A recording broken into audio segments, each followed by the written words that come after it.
हमारे माँ बाप सब कुछ हमारे लिए करते हैं, हमारी पत्नी घर में सब कुछ छोड़ करके अब हमारे पास समर्पित होकर के आती है, तो हमारा कर्तव्य होता है कि हम अपने परिवार के प्रति तर्क वितर्क ना करें और अपने धर्म के प्रति कभी तर्क वितर्क ना करें। पर जो ज्यादा लोग पढ़ लिख जाते ऐसे ही होता है। क्या हुआ कि एक बच्चा था, स्कूल गया, पहला दिन स्कूल का था उसका, तो माँ ने सोचा कि मेरा बच्चा आज फर्स्ट डे गया स्कूल, तो जब लौट के आएगा तो मैं मेरे बेटे को लड्डू खिलाऊंगी, मेरे बेटे को लड्डू बहुत पसंद है। तो माँ ने घर में लड्डू बनाया। बच्चा स्कूल में गया तो बच्चे ने स्कूल में पढ़ा, फर्स्ट दिन मैथमेटिक्स पढ़ाया उसको। तो मैथ में पढ़ाते ना 1 + 1 2 होता है, तो बच्चे ने वो प्रॉपर पूरा लगा लिया कि कैसे मैथ करते हैं, प्लस कैसे करते हैं। तो 2 2 4 होता है, ऐसे बच्चा पढ़ता गया। तो घर पे आया तो माँ ने उसको प्लेट में 2 लड्डू दिए और कहा बेटा ये दोनों लड्डू तेरे लिए हैं।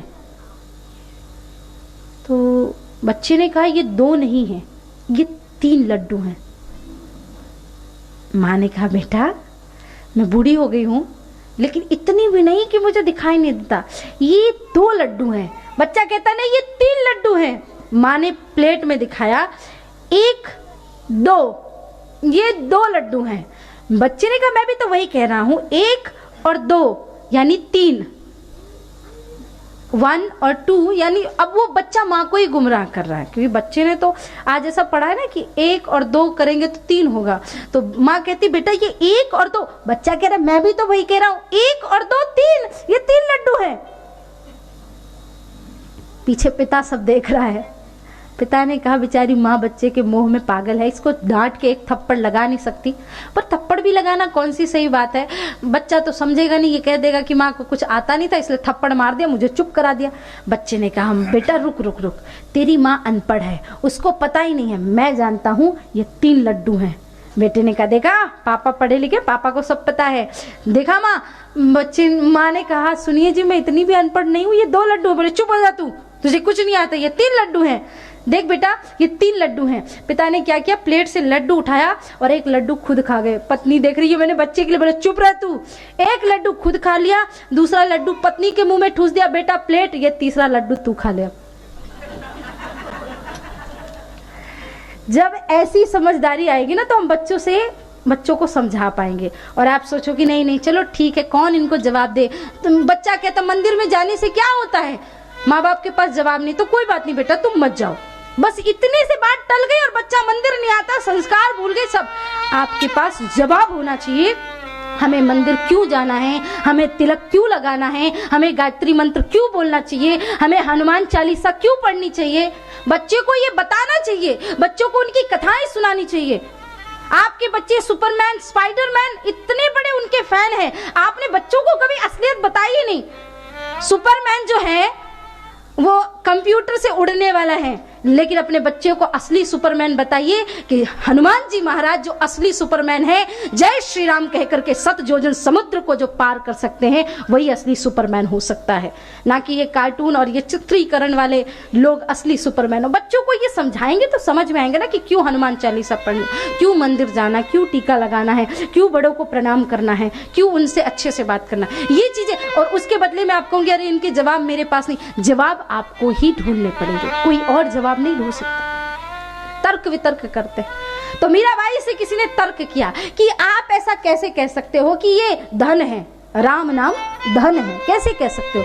तो मीराबाई ने कहा सुनो, शरीर की तृप्ति, आप पाउंड है आपके पास तो आपने कुछ खरीदा और खा लिया तो शरीर का पेट भर गया, लेकिन आत्मा की तृप्ति आप पाउंड से नहीं कर सकते, आत्मा की तृप्ति आप इन पैसों से नहीं कर सकते, आपको उसके लिए राम नाम का धन ही होना चाहिए।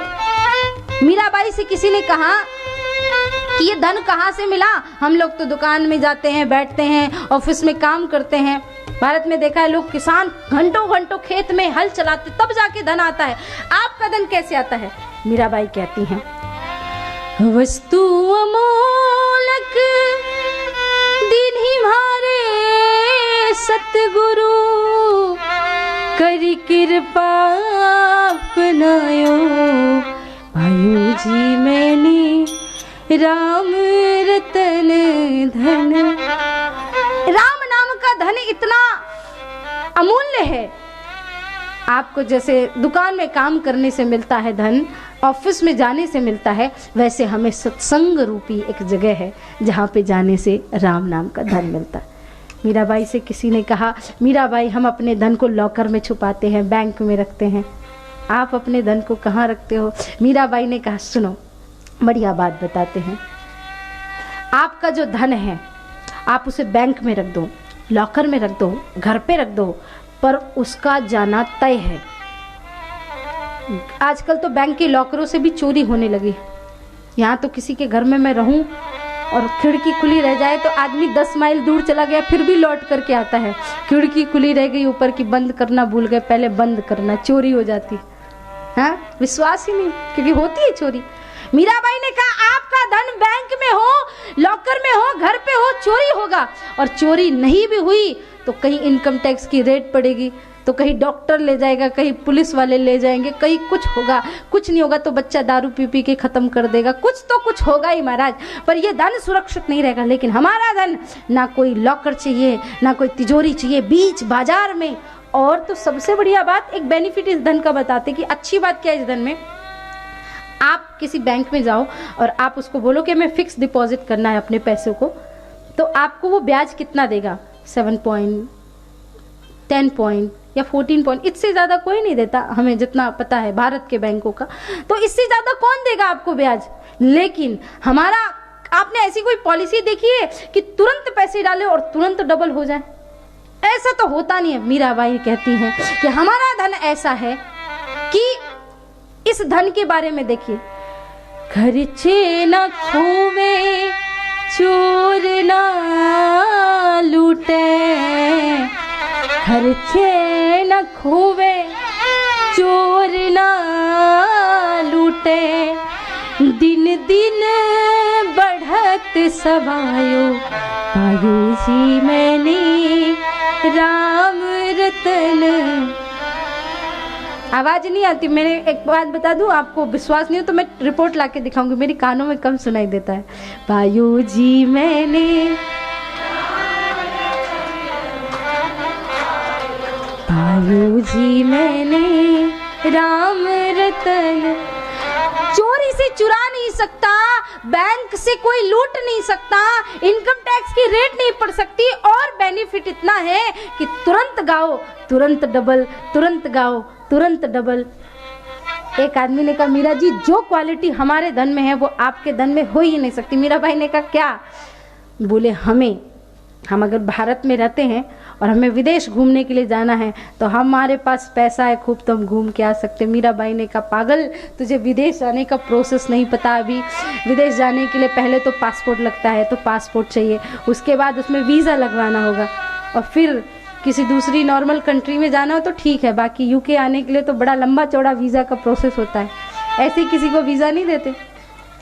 चलो यूके आना है तो वीज़ा भी लग गया, फिर टिकट खरीदनी होगी, टिकट भी ले ली, इमिग्रेशन कंप्लीट कराओ, सब कुछ कराओ, कितना प्रोसेस करने के बाद उसके बाद आपको जब यूके एयरपोर्ट में उतारेंगे और आपको कोई टैक्सी करनी हो और टैक्सी करके वापस यहाँ तक, या तो आपको बर्मिंघम एयरपोर्ट से लेस्टर तक आना हो या लेस्टर से यहाँ बर्मिंघम में यहाँ पे आना हो, कहीं भी जाना हो, महाराज आपके वो 100 रुपए के, 200 के, 400 के, 2000 के नोट नहीं लेगा, उसको तो पाउंड ही चाहिए, है ना। तो आपको अपनी भारतीय मुद्रा को विदेशी मुद्रा में कन्वर्ट करना होगा, है ना। तो उसके बाद आप वो पैसे जब उनके देंगे और तभी आप यहाँ पे सरवाइव कर सकते हैं, यहाँ पे चीजें खरीद सकते हैं, खाना खरीद सकते हैं, जो भी आपको चाहिए। मीराबाई ने कहा विदेश जाने के लिए इतनी लंबी चौड़ी प्रोसेस, लेकिन हमारे धन में तो यूं ऐसे विदेश पहुंच जाते हैं। बोले क्या? बोले ना पासपोर्ट, ना वीजा, ना टिकट और ना पैसा कन्वर्ट कराने का झंझट, हमारा धन तो पहले से ही विदेशी मुद्रा है। बोले कैसे? बोले जब तक इस लोक में रहेंगे ये लाल पीले हरे नीले नोट काम आएंगे, लेकिन जब उस देश में जाना होगा परमात्मा के, तो केवल राम नाम का धन ही काम में आने वाला है। ना वहाँ पाउंड काम में आता, ना डॉलर्स काम में आते, ना रुपीस काम में आते, कुछ नहीं।